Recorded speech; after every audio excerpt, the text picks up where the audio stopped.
പോലെ തന്നെ കഴിഞ്ഞ 5 വർഷക്കാലമായിട്ട് എന്റെ ഡ്രസ് പർച്ചേസിംഗിന് ഒരേ ഒരു ചോയ്സേ ഉള്ളൂ, നമ്മുടെ സ്വന്തം ലൈബ വെഡിങ് സെന്റർ.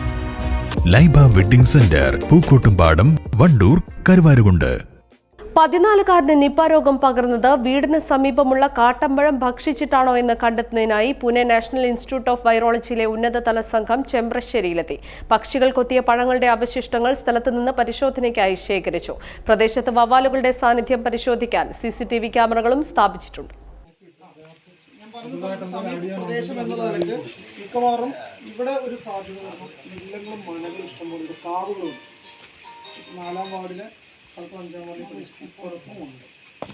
കുട്ടിക്ക് രോഗം പകർന്നതിന്റെ ഉറവിടം ഇനിയും വ്യക്തമായിട്ടില്ല. വീടിന് സമീപത്തെ മരത്തിൽ നിന്ന് കാട്ടമ്പഴങ്ങ കഴിച്ചതായി കൂട്ടുകാർ പറഞ്ഞിരുന്നു. ഇതിന്റെ അടിസ്ഥാനത്തിലാണ് വിദഗ്ധ സംഘം പരിശോധനയ്ക്കായി എത്തിയത്. പ്രദേശത്ത് പക്ഷികൾ കഴിച്ചിട്ട പഴങ്ങളുടെ അവശിഷ്ടങ്ങളും മരത്തിൻ്റെ സാമ്പിളുകളും ശേഖരിച്ചു. ഇതിനു പുറമെ ഇവിടെ വവ്വാലുകളുടെ സാന്നിധ്യം സ്ഥിരമായി ഉണ്ടോ എന്ന് കണ്ടെത്തുന്നതിനായി നിരീക്ഷണ ക്യാമറകളും സ്ഥാപിച്ചിട്ടുണ്ട്.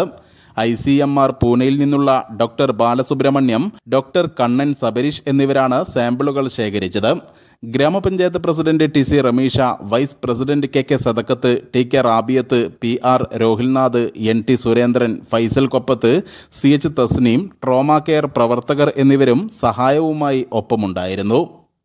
News bureau, Pandikkad. സ്വന്തം ഹൈസ്പീഡ് ഇന്റർനെറ്റ്, നമ്മുടെ സ്വന്തം ഇന്റർനെറ്റ്.